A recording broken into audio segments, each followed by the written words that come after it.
जय हिंद। मैं major general एस.पी.के. Singh, सेना मेडल, डायरेक्टर जनरल रीसेटलमेंट। आज का जॉब फेयर है वो चंडीगढ़ के एयरफोर्स स्टेशन में लगाया गया है। जैसा कि आप सब जानते हैं, हमारे जो सैनिक भाई हैं वो एक बहुत यंग एज में सेवानिवृत्त हो जाते हैं। यह एक ऑपरेशनल रिक्वायरमेंट होता है और ये लोग बाकी गवर्नमेंट सर्वेंट के जैसे 60 साल तक नौकरी नहीं कर पाते हैं। इसलिए सरकार का दायित्व होता है कि उनको एक सेकेंड कैरियर का ऑप्शन दिया जाए। उसी को मद्देनज़र रखते हुए मिनिस्ट्री ऑफ डिफेंस में department of ex serviceman welfare बनाया गया है, जिसका उद्देश्य है कि इन लोगों को एक सेकेंड कैरियर में फैसिलिटेट करना। इसके लिए आज हमारे साथ हमारे कॉरपोरेट के मित्र, हमारे साथ वाइस चेयरमैन विवेक जी, CII के वाइस चेयरमैन भी मौजूद हैं। आज के इस जॉब फेयर में तकरीबन 48 से 50 कंपनियां आई हैं। तकरीबन 1000 के आसपास हमारे एक्स सर्विसमैन आने वाले हैं, उसमें से 800 आ चुके हैं। और ये जो कंपनियां हमारी आई हैं तकरीबन 1800 से 2000 के आसपास वैकेंसी लेके आई हैं। आज पहला दिन है जिसमें आज ये लोग शॉर्ट लिस्टिंग करेंगे।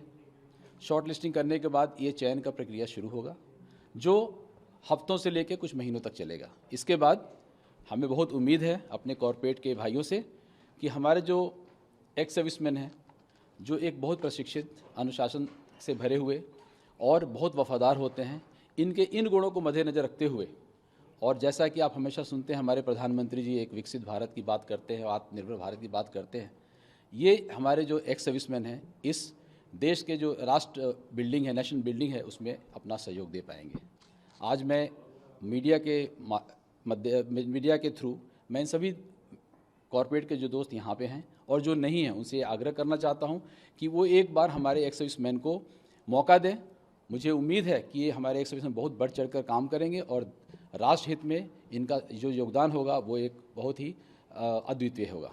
धन्यवाद। सर, बेसिकली कौन से सेक्टर में ये जॉब रहेंगी और कितनी एज और कौन कौन सा डिपार्टमेंट बेसिकली रहेगा? ओके, तो आप देखिए हमारे पास हर तरह के आज इंडस्ट्री यहाँ पे हैं, चाहे वो सॉफ्टवेयर इंडस्ट्री है या ह्यूमन अपने सिक्योरिटी एजेंसीज हैं या बैंकिंग्स हैं या और भी हमारे जैसे 3D है, डेटा कलेक्शन है और AI है, ड्रोन टेक्नोलॉजी वाले हैं। ये सभी लोग हैं, अपने अपने क्षमता के हिसाब से इन्हें वो लोग चयन करेंगे। तो एक तरह से देखिए बहुत डाइवर्स फील्ड है। हर तरह के हमारे एक्स सर्विसमैन हमारे बहुत ही प्रतिभा वाले होते हैं। वो केवल एक सैनिक ही नहीं होते हैं, साथ में बहुत तकनीकी उनका जो प्रशिक्षण होता है। इसलिए वो सब जिस जिस फील्ड के लिए पर्याप्त पाए जाएंगे उन फील्डों में हमारे कॉर्पोरेट भाई लोग लेंगे उसको। सर, जॉब फेयर का सक्सेस रेट कितना रहा है अब तक की जॉब फेयर का हम जिक्र करें, और ये कौन सा एडिशन था इस बार? ओके, तो आपको एक चीज़ बताऊं मैं कि ये 2014 से जॉब फेयर शुरू हुआ है।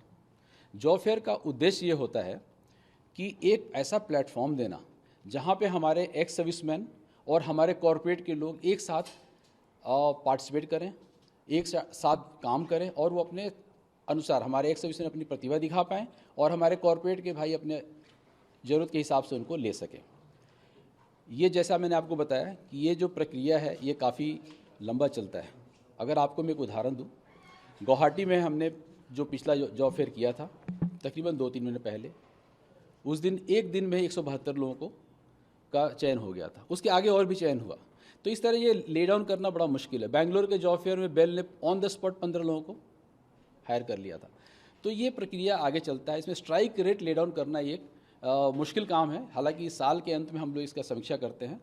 ये एक हमारा, जैसा मैंने बताया, एक प्लेटफॉर्म देना है, एक ऐसे जगह जहाँ पे मैच मेकिंग हो सके, जहाँ पे हमारे एक्स सर्विसमैन कॉर्पोरेट से इंटरेक्ट कर दे। अदरवाइज वो घूमता रहेगा चारों तरफ, इंडस्ट्री टू इंडस्ट्री जाता रहेगा। हमने यहाँ पे 50 इंडस्ट्री इकट्ठा कर दिया, हमारे 1000 से ऊपर एक्स सर्विसमैन आ गए, दोनों आपस में मिल सकते हैं। ये जो सहूलियत जो प्रदान करना, ये हमारा काम है। कितने स्टेट्स के लोग यहाँ पर इस मेले में पहुँच रहे हैं? देखिए, एक्स सर्विसमैन की जब आप बात करते हैं, हम भारतीय हैं, हम कभी भी स्टेट के हिसाब से बातें नहीं करते। तो इसलिए हमारा कोई होगा लड़का बिहार का जो होता है आज यहाँ पंजाब में पोस्टेड हो, यहाँ से रिटायर हो सकता है मिजोरम का हो, नागालैंड का हो, यहाँ पे हो। तो पहली बात यह है कि हम भारत की बात करेंगे, राज्य की बात नहीं करेंगे। अब वो बोलने के बाद मैं ये बताना चाहता हूँ कि हमारे पास 1000 एक्स सर्विसमैन है। ऐसे ही बेंगलोर में गए, वहाँ पे एक मेरे गाँव का लड़का मिल गया मुझे, मैं बिहार से हूँ, तो ये बताना बड़ा मुश्किल होगा। लेकिन we work on all India basis and हम कंट्री के हिसाब से बात करें तो हमारे यहाँ पे सारे स्टेट से मुझे उम्मीद है कि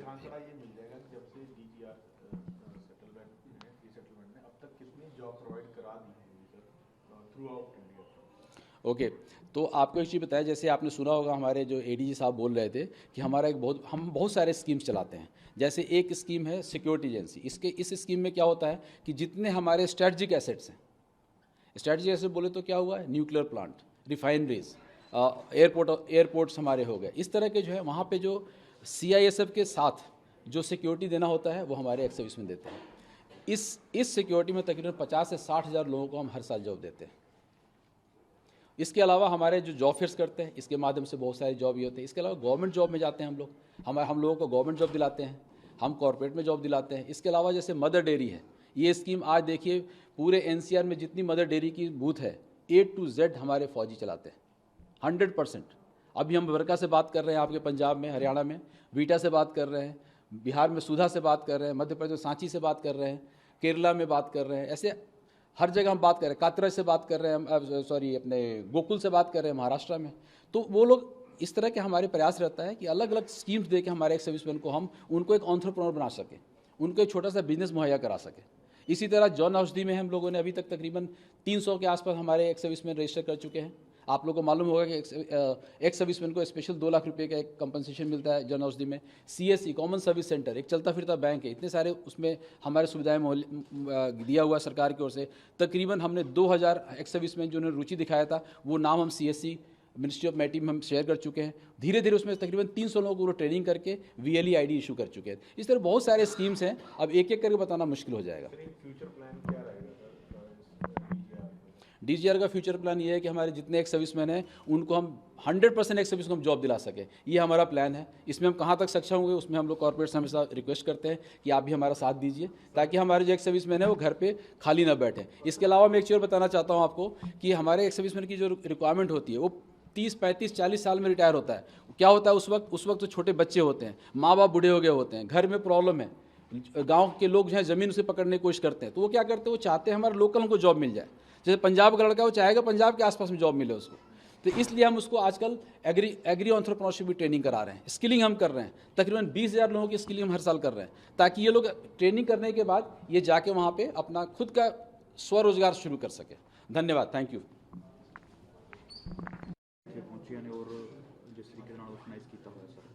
देखिए, कंपनीज तो बहुत सारी हैं, मगर मैं ये कहना चाहूँगा कि जो एक्स सर्विसमैन हैं उन्होंने ऑलरेडी एक बहुत पूरे देश में ऑलरेडी भ्रमण कर चुके हैं। वो लोग अलग अलग पार्ट्स में उन्होंने काम किया है और एक बहुत ही बड़ी ऑर्गेनाइजेशन में बड़ी डिसिप्लिन के साथ एक बड़ा लंबा वक्त पूरी तरीके से फिट रह के मेंटली और फिजिकली उन्होंने अपने आप को ट्रेन किया है। तो मैं तो ये मानता हूँ कि इन्होंने अपनी जो है वर्किंग लाइफ को एक्सटेंड कर लिया है। जो नॉर्मल जो हम लोग इंडस्ट्री में कहते हैं कि 60 साल में रिटायर हो गया, तो एक फ़ौजी तो शायद 80 साल तक भी उतना फिट होगा मेंटली और फिजिकली। तो उनकी ये जो सेकेंड इनिंग है ये बड़ी इंपॉर्टेंट है। जिस भी ऑर्गेनाइजेशन में जिस भी पोजीशन में ये लोग काम करेंगे उसकी बड़ी ताकत बनेंगे, और वो सिर्फ अपनी ताकत ही नहीं अच्छी लेके आएंगे बल्कि वहाँ का माहौल को भी बदल देंगे और उस तरीके से काम करेंगे जैसे कि जो है वो उन्होंने पहले अपनी जो इनिंग्स में देश के लिए काम किया, अभी भी देश के लिए काम करेंगे, लेकिन अब इंडस्ट्रियल एनवायरनमेंट में और जो है पीस और जो है सिविलियन सोसाइटी को मजबूत करेंगे अपनी डिसिप्लिन के साथ, अपने स्किल के साथ और अपने जोश के साथ।